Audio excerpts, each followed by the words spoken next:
गुरुर्ब्रह्मा स्वयं साक्षात् सेव्यो वन्द्यो मुमुक्षुभिः नोद्वेजनीय एवायम् तत्त्वज्ञेन विवेकिना।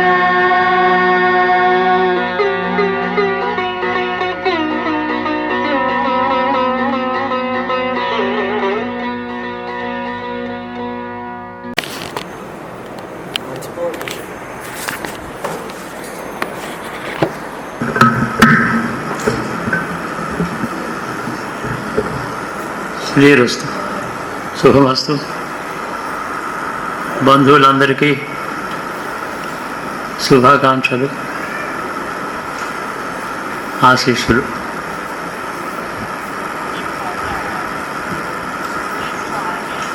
ఈరోజు నా పెద్ద కుమారుడు బసవరాజుకి షష్ఠి పూర్తోత్సవం ఇక్కడ బంధువులు చేశారు. అతడు చేసుకోవడం కాదు, అతడికి ప్రైమరీ స్కూల్ చదువు చిన్న ఓయి అనేవాడంటే పుస్తకం అన్నమాట. అది పట్టుకొని వెళ్ళి నడిచి చిన్న బడిలో ప్రభుత్వ విద్యాశాలలో ఓను వాళ్ళు కూడా వాళ్ళు దిద్దించారు అక్షరాలు. చిన్న పుస్తకం, 1వ తరగతి నుంచి. సహజంగా అలాంటి విద్య నేర్చుకున్నటువంటి పట్టణంలో మనసు, బుద్ధి, చిత్తము ఆ ఊరిలో ఐక్యం అవుతాయి. అక్కడ ఉండేటటువంటి ఆత్మీయత ఇంకెక్కడ కనపడుతుంది. మా వంశం కనీసం 5 తరాలు ఒరిస్సా బార్డర్లో ఉన్న వంశం. చాలా పెద్ద జమీందారీ వంశం. అష్టైశ్వర్యాలు ఎక్కువగా ఉన్నాయి. చిక్కుల్లో పడ్డాయి, అన్ని బాధలు పడ్డారు మా నాన్న తండ్రి గారు. మా తండ్రి గారు, మా కుటుంబంలో బసవరాజు పేరు, మా తండ్రి గారు 128వ పేరు బసవరాజు. ఆయన 11వ శతాబ్దం నుంచి వంశవృక్షంలో అదే పేరు కలిగిన వాళ్ళు 127 మంది అయినారు. అంతకుముందు 128 వీర బసవరాజు అని రాసుకునేవారు. సరే, మాకు సేవాచారంతో సంబంధం ఎక్కువ. తర్వాత సంస్కృత భాష, ఆంధ్ర భాష, మతంతో సదాచారంతో ఎక్కువ సంబంధం ఉన్న కుటుంబం. చాలా ఐశ్వర్యాలు ఉన్నప్పుడు కూడా వీటి మీద శ్రద్ధ ఎక్కువ ఉండేది. భోగాల్లో ఉన్నప్పుడు ఈ సంస్కృతిని మర్చిపోయిన కుటుంబం కాదు, జాగ్రత్తగా దాన్ని కాపాడుకున్నారు. నాకు నా చిన్నప్పుడు అసాధారణమైన ఐశ్వర్యం చూశాను నేను. ప్రతి పుట్టినరోజుకి కొత్త రత్నహారాలు చేయించేవారు నాకు 7 సంవత్సరాల వరకు. అయితే ఈ ఐశ్వర్యం కంటే మాకు ఎక్కువగా రుచించింది శివభక్తి, ఆ తర్వాత దేశభక్తి. మా నాన్నగారికి శివభక్తి అపారంగా ఉంది. దాని తర్వాత సంస్కృతం, ఆంధ్ర భాషల్లో కవిత్వం కానీ వాటి భాషల యొక్క అభిమానం కానీ ఉండేది. రెండోది దేశభక్తి. అప్పుడు మా చిన్నతనంలో దేశానికి స్వతంత్రం కోసం ఉద్యమం బాగా వ్యాపించింది. కాంగ్రెస్ పార్టీ ఉద్యమం అంటే కాంగ్రెస్ పార్టీయే, ఇంకోటి ఏమీ లేదు అక్కడ. దానికి మా నాన్నగారు కూడా బాగా ధన సహాయం చేశారు. ఆ రోజుల్లో అన్నీ ఉన్నాయి. కానీ ఒరిస్సా బార్డర్ నుంచి గోదావరి తీరానికి వచ్చిన తర్వాత కూడా ఇది మా శాశ్వతమైన సొంత భూమి అని అనిపించలేదు. నాకు అనిపించలేదు, మా నాన్నగారికి అనిపించలేదు. ఎక్కడో ఉంది మన బాధరాని సంబంధం ఈ లోకంలో, ఈ దేశంలో. అక్కడికి వెడితేనే శాంతిగా ఉంటుంది. చాలా కాలం తర్వాత ఆ బాదరాయణ సంబంధం ఏదో ఉన్నటువంటి శైవ క్షేత్రం వరంగల్ అని తెలిసింది. దానికి ఏదో నిమిత్త మాత్రంగా ఒకటి సంఘటన ఉండాలి కదా. యూనివర్సిటీ నుంచి బయటకు రాగానే ఎక్కడికి పోలేదు, ముంబై పోలేదు, మద్రాసు పోలేదు, వరంగల్ వచ్చాను. వరంగల్లో నాకు ఎప్పుడు కూడా ఓరుగంటి సామ్రాజ్య చరిత్ర మనసులో ఎప్పుడు కూడా మరవకుండా ఉండేది. నిద్రపోతుంటే కూడా అది జ్ఞాపకం వచ్చేది. దక్షిణ భారతదేశంలో దైవభక్తి, గురుభక్తి, రాజకీయంలో పరాక్రమము, ధర్మము, సమతా దృష్టి, పేదరికంలో ఉండేవాడిని పెద్దవాడిని కూడా ఆదరంతో చూడడం మొదలైనటువంటి అత్యుత్తమ గుణములు ఇక్కడ రాజవంశాల్లో ఉన్నాయి. రాజవంశాల చరిత్ర మీరు చాలా చదివితే ఇంత అత్యుత్తమైనటువంటి రాజవంశం ఇది ఒకటే అని మీకు తెలుస్తుంది, చదివితే అర్థమవుతుంది. అది మొత్తం దక్షిణ భారతదేశంలో భారతీయ సంస్కృతిని, దానికి ఎన్నో ఆపదలు వచ్చి శత్రువులు దీని మీద రాక్షస ప్రవృత్తి దీని మీద దాడి చేసి నాశనం చేస్తున్నారు. భారతదేశం చెడ్డ రోజుల్లో 3 శతాబ్దాలు ఇక్కడ నిలబడి పరాక్రమంతో శత్రువులు ఎదిరించింది. పరాక్రమం అంటే క్రూరత్వం కాదు, పరాక్రమమే. క్రూరత్వం అంటే దయాదాక్షిణ్యం లేకుండా అన్ని అది కాదు పరాక్రమం. పరాక్రమం అంటే చెడ్డ శత్రువుని అణిచిపెట్టడం. ఆ గుణం ఉంది. పండితత్రయం, మల్లికార్జున పండితారాజులు మొదలైన మహాపురుషులు, యోగులు, శివయోగులు, రాజవంశానికి గురువులు. వాళ్ళు అత్యుత్తమైనటువంటి గురువుని ఆశ్రయించిన చక్రవర్తి పదవి ఏదైతే ఉందో అది మన ఆదర్శం. శ్రీరాముడికి కూడా గురువు ఉన్నాడు, శ్రీకృష్ణుడికి గురువు ఉన్నాడు, ప్రతి అవతారానికి గురువు ఉన్నాడు. ఆ గురువు చెప్పినట్టు ఆ తర్వాత శిరోధార్యంగా భావించి రాజ్య పరిపాలన చేసినటువంటి రాజులు శాశ్వతంగా బ్రహ్మలోకానికో స్వర్గలోకానికో వెళ్ళారు. యుద్ధం తప్పనిసరి అయితే చేశారు, రాజకాంక్షతో చేయలేదు. ఆ విధంగా సాంప్రదాయం బాగా నడిచింది ఈ దేశంలో. భారతదేశం ఏ దేశం మీద కూడా దండెత్తి దోచుకోలేదు. భారతదేశం మీద దండెత్తని పరాయి రాజ్యం లేనే లేదు. అందరూ దండెత్తారు. భయంకరమైన ఆపదల పాలైంది ఈ దేశం. ఈ సంస్కృతి మీద ద్వేషం, ఈ భాషల మీద ద్వేషం, ఈ ప్రజల యొక్క మత విశ్వాసాల మీద ద్వేషం దీన్ని బాగా చాలా నాశనం చేసి ఆ విధంగా 1000 సంవత్సరాలు గడిచింది. ఆ కాలంలో ఇక్కడ కాకతీయ సామ్రాజ్యం శివభక్తిని, మరొక విష్ణుభక్తిని గౌరవించి విష్ణు అవతారాలకు సంబంధించినటువంటి వాంగ్మయాన్ని కూడా ప్రోత్సహించి అందరినీ సమదృష్టితో గురువుగానే చూశారు. భేదదృష్టి లేనటువంటి శివభక్తి. ఇక్కడ అద్భుతమైన సాహిత్యం, పండితారాజు చరిత్ర, బసవేశ్వర, బసవ పురాణం మొదలైన గ్రంథాలు చూసేటట్టయితే ఆ శివభక్తి ఏమిటి, ఎట్లాంటిది? వీళ్ళకి అసలు ఈ లోకంలో ఏమి భోగభాగాలు అక్కర్లే లేదా, శివభక్తితోనే సంతుష్టపడ్డారా వీళ్ళని అనిపిస్తుంది. సంగీత సాహిత్యాలు అంటారా, శిల్పం అంటారా, ఇటువంటి రాజ్యం మరొకటి లేదు.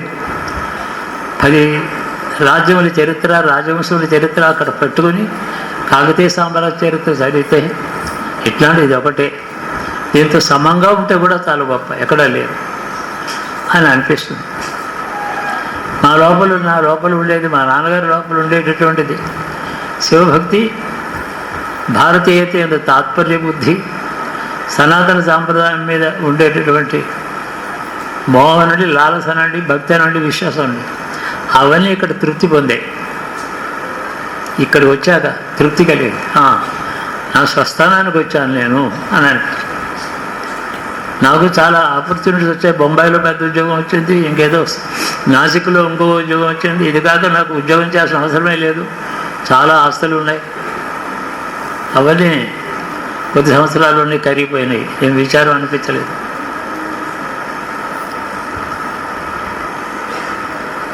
బసవరాజు పుట్టినప్పుడు నాన్నగారు మీ పేరు పెడుతున్నాను అని చెప్పారు. మంచిది, నాకంటే మంచి కూడా రావాలి వాడికి, అంతే.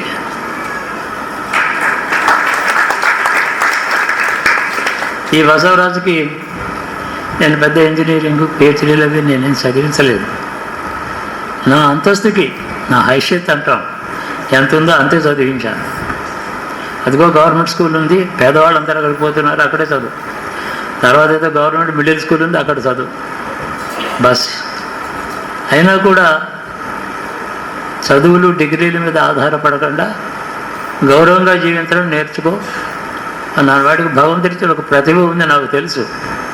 సైన్సెస్లో, ఇంజనీరింగ్ సైన్సెస్లో సొంతంగా ఆలోచించే విషయాన్ని తెలుసుకునే గ్రహించే శక్తి ఉంది వాడికి. అయితే అది డబ్బు సంపాదించడానికి డిగ్రీ వస్తుంది, కానీ డిగ్రీ వల్ల సంపాదిస్తాం, కానీ ప్రతిభ ఎవడు సంపాదించలేడు. లోటు లేకుండా జీవించాడు. అయితే కోట్లు ధనం సంపాదించాడా, ప్రాపర్టీ సంపాదించాడా, పెద్ద పెద్ద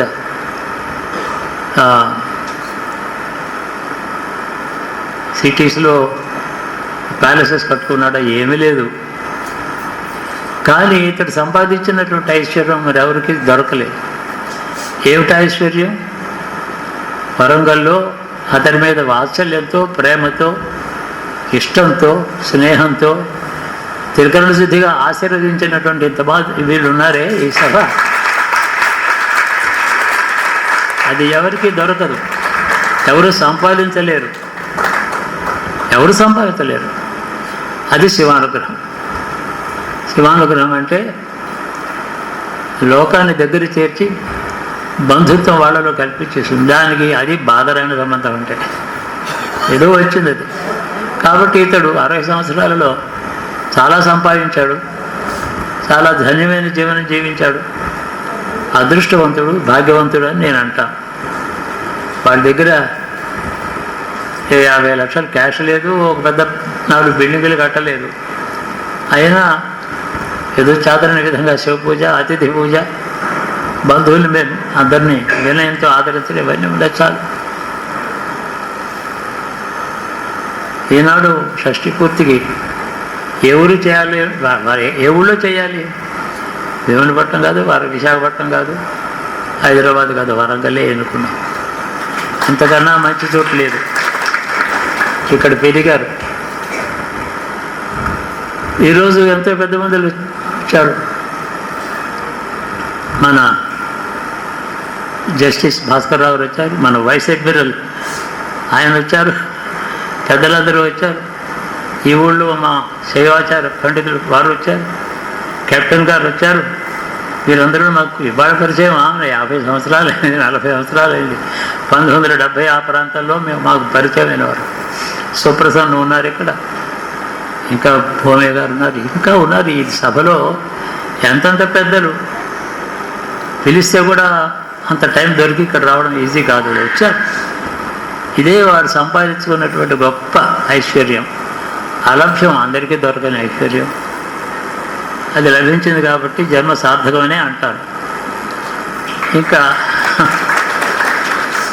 ఏమిటంటే పూర్ణాయుర్దాయం అనే మాట అంటాం. పూర్ణాయుర్దాయం అంటే ఏమిటి? జీవితానికి ఏదో ఒక పరమార్థం ఉంటుంది. ఆ పరమార్థం ఏదో సంపాదించుకోవడం, అంతవరకు జీవించడం పేరు పూర్ణాయుర్దాయం. ఆ పరమార్థం అందరికీ ఒకటి ఉండదు, ఏదో ఒకటి ఉంటుంది. ఆ పరమార్థం సంపాదించడానికి మొదటి మెట్టు సమాజంతో సన్నిహిత బాంధవ్యం, గౌరవం సంపాదించుకోవడం. తర్వాత పరమార్థం ఏదో. అంటే ఎన్ని సంవత్సరాలు ఉంటే సంపూర్ణం చెప్తాం. శంకరాచార్యుడు 32 సంవత్సరాలు వెతికాడు. అయ్యో పాపం అల్పాయుర్దాయంలో పోయినాడు అని అంటావా? ఆయన జీవితంలో అవసరమైన పని చేసి మరిపోయినాడు. అది పూర్ణాయుర్దాయం. అలాగే 60 సంవత్సరాలు పూర్తయిన తర్వాత జన్మని సార్థకం చేసుకోవాలి. ఇప్పుడు నేను ఇచ్చే ఆశీర్వచనం ఎలా ఉంటుంది? నాయన, ఇక నుంచి నీ బిజినెస్ చాలా బాగుంటుంది, నీ ఇంటర్ప్రిటేషన్ నువ్వు కొన్ని కోట్లు సంపాదిస్తావు, నీ ఇండస్ట్రీ చాలా బాగా నడుస్తుంది. ఇదే ఆశీర్వచనం. శేష జీవితం సార్థకం కావాలి అని. In fact long life, short life కాదు, పర్పస్ఫుల్ లైఫ్,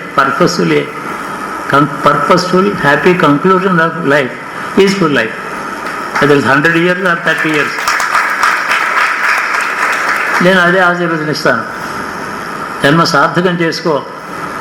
ఈ దేశంలో మోక్ష విద్య ఉంది, అక్కడి నుంచి కిందకు వస్తే లలిత కళలు ఉన్నాయి, రాజకీయ శాస్త్రాలు ఉన్నాయి, ఏ విధంగా దేశాన్ని పరిపాలించాలో శాస్త్రాలు ఉన్నాయి. మనకి పేదలకి దానం చేయడం, సేవ చేయడం అంటే ఎలా చేయాలో అది కూడా మనకి చెప్తున్నారు.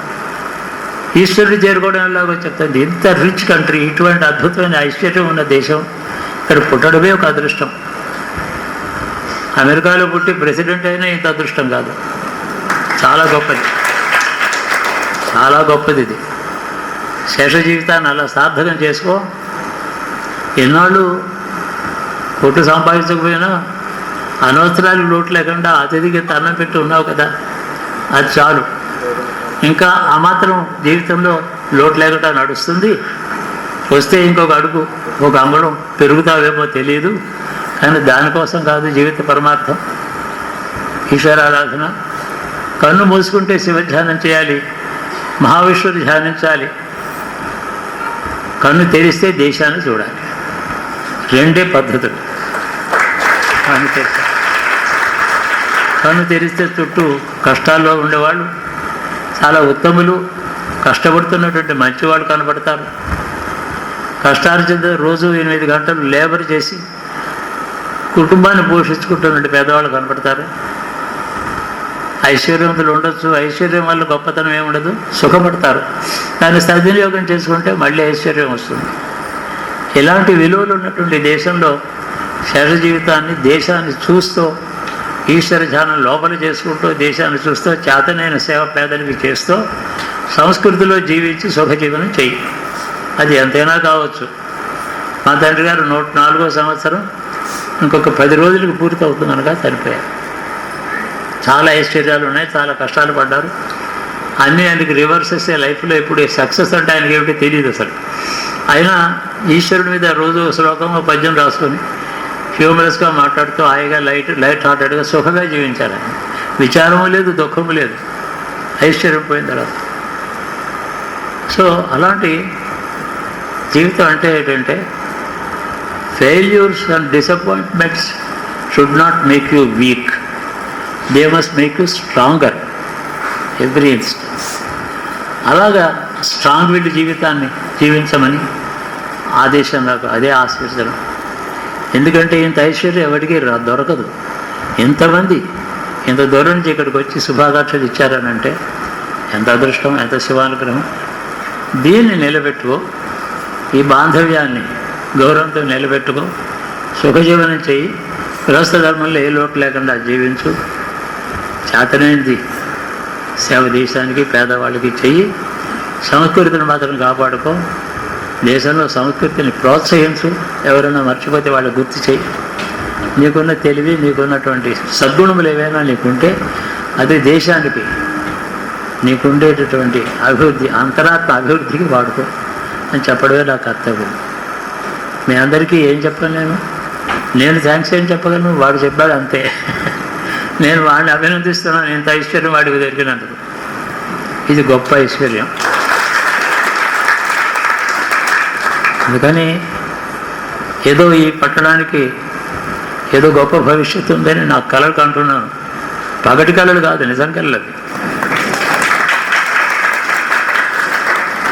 పగటి కళలు ఊహించుకుంటే కరెక్ట్, అలా కాదు, నిజంగానే వస్తున్నాయి కళ్ళు, ఎప్పుడూ వస్తున్నాయి. దక్షిణ భారతదేశంలో అత్యుత్తమమైనటువంటి సాంప్రదాయ సిద్ధమైనటువంటిది 10వ శతాబ్దం తర్వాత రామాయణ కాలం, భారత కాలం మర్చిపోయి 5000 సంవత్సరాలు అయిన తర్వాత ఈ దక్షిణ దేశంలో గొప్ప ఉజ్వలమైనటువంటి భారతీయతతో నిండినటువంటి ఐశ్వర్యం ఇక్కడ ఉండింది. కాబట్టి దీనికి ఇంకా ఉజ్వలమైన భవిష్యత్తు మరొక మాట దీనికి లభించాలి. అదేదో నా కోరికల్లో ఉన్నాయి. ఈశ్వరుని అడుగుతూ ఉంటాను. ఈశ్వరుని అడిగి వరం సంపాదించాల్సినంత తపస్సు లేదు. అయినా అడగడానికి ఏమైంది, అడగవచ్చు. ఆయన నన్ను ఏమంటారు, నేను తపస్సే లేదు కదా ఎందుకు అడుగుతామని అట్లా అనలేదు నన్ను. ఆయన అడగడం మన ధర్మం. ఇచ్చేవాడు ఉంటే అడుగుతాం కదా. నా జీవితం చాలా బాగా గడిచిపోయింది. మొదటి 20 సంవత్సరములు, ఇంతవరకు తర్వాత 20 సంవత్సరములు ఆంధ్రదేశంలో గడిచిన మధ్యభాగం అంతా 63 సంవత్సరాలు అయింది ఇక్కడ అడుగుపెట్టి. చాలా బాగుంది, అదొక అదృష్టం. విశేషించి ప్రజలు ఎవరు ఎట్లాంటి వాళ్ళు, ఏ ప్రాంతంలో ప్రజలు ఎట్లాంటి వాళ్ళు, వాళ్ళ దగ్గర ప్రతి ప్రాంతంలోనే ఏదో ఒక సుగుణం ఉంటుంది. ఇక్కడ చాలా సుగుణాలు ఉన్న ప్రజలు ఇవి, ఒకటి కాదు. ఆదరించారు బయట నుంచి వచ్చిన వారు, ఆశ్రయం ఇచ్చారు. పురాతన సంస్కృతికి సంబంధించిన కొన్ని గుణములు ఇందాక ఎవరో చెప్పారు. ఆ సుగుణాలు ఇంకా ఇప్పటికీ సజీవంగా ఉన్నాయని నా విశ్వాసం. కాబట్టి this country deserves a very great glorious future. It deserves it. దానికి అర్హత ఉంది. It certainly deserves it. Undeserving desire కాదు ఇది, డిజర్వింగ్ డిజైర్. అది ఈశ్వరుడు ఎప్పుడూ ఇవ్వాలని. మా తల్లిగారు ఇక్కడ శాశ్వతంగా రెస్ట్ తీసుకున్నారు, తండ్రి గారు శాశ్వతంగా విశ్రాంతి తీసుకున్నారు, నా భార్య గంగాదే ఇక్కడే విశ్రాంతి తీసుకుంది. కాబట్టి మేము ఇక్కడ వాళ్ళు, భవిష్యత్తు కూడా ఇక్కడే. దానివల్ల ఏదో ఒక లాభం కలగాలి, దేశానికి దారిద్ర్యం పోవాలి, ఐక్యత వర్ధిల్లాలి, వీరి శివభక్తి, వీరి సుగుణాలు ఈ దేశానికి ఉజ్వలమైన భవిష్యత్తు ఇవ్వాలని ఈ సంబంధాన్ని నువ్వు కొనసాగించుకొని మా పిల్లలకి చెప్తున్నా. దీనికంటే ఇంకా గొప్పది ఏమీ లేదు. ఎక్కడ ఢిల్లీ పోయి చాలా పదవులు అక్కడ ఉండి అక్కడ పెద్ద బిల్డింగ్ కట్టుకుంటాం, ఏమీ లేదు అందులో. ఎందుకు పనికిరాదు అది. There is nothing glorious about wealth, nothing glorious about power, nothing glorious about even fame. Somebody said friendship is a fortune, love is a blessing, popularity is a chance. And